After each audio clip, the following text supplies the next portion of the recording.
आंनि मुङा श्याम बसुमतारी। आङो सिलबुथा गामिनि। जोंहा हरसिंगा आनसलिक गोलैयो जोंनिया। आदसा एसे खोन्थानानै माबायदि मोनदों गोसोखौ? आङो मोजांखौनो मोनदों। माने बे आंनि सेकेन्ड एटेम्पमोन।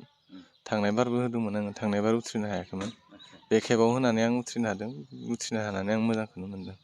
आङो बिनि सिगाङाव फरायखादोंमोन, ओमफ्राय बेयाव थांनानैबो बिदिनो हेफाजाब मोनदों मोननाया। बिनि थाखायबो आं बिथांमोनखौ हामबाय होयो, बेबायदि सुबिदाखौ होनायनि थाखाय। फाइनान्सियेल नोंथांनि न'खराव माबायदि?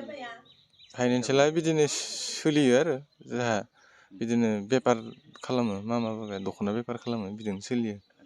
जों दा जे उथ्रिसार जानो हाबाय, सोरनि?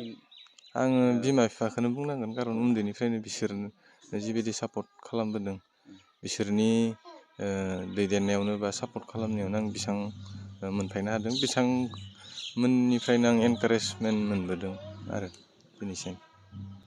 नोंथाङा माबायदि प्रिपेरेसन खालामदोंमोन? प्रिपेरेसनखौ आं फार्स्टआव गाव हारसिंनो खालामखादोंमोन।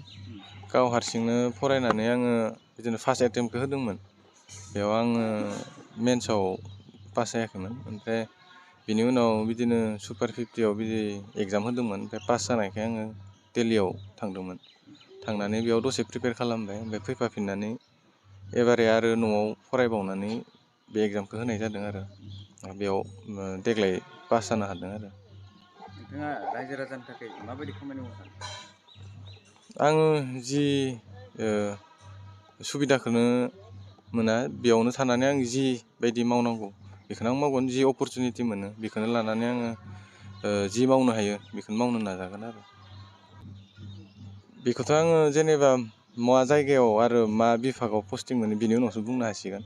अब्लाबो जि हायो आङो जोंनि ओनसोलनिल' नङा, जिखुनु जि ओनसोलावनो मोना मानो गासैखौबो बर' सहाय हारिनि खालामनो। गेजेराव नोंथाङा माबायदि बिबान लानो सानो? ओरै बर'फोरनि गेजेराव नोंथाङा सासे बर' जानानै जेनेबा बर' मानसिफोरनि थाखाय माबायदि मोजां खामानि मावनो सानो? जुदि आङो बे एरियायाव जुदि बे बिटिआर बा जिखुनु बर' ओनसोलाव पस्टिं मोनोबोला बा उनाव सुबिदाफोर मोनोबोला जिखौ मावनांगौ बेखौनो मावगोन, बा जि बायदिया जोंनि जायगानि थाखाय मोजांसिन जागोन आं बेखौनो मावगोन आरो।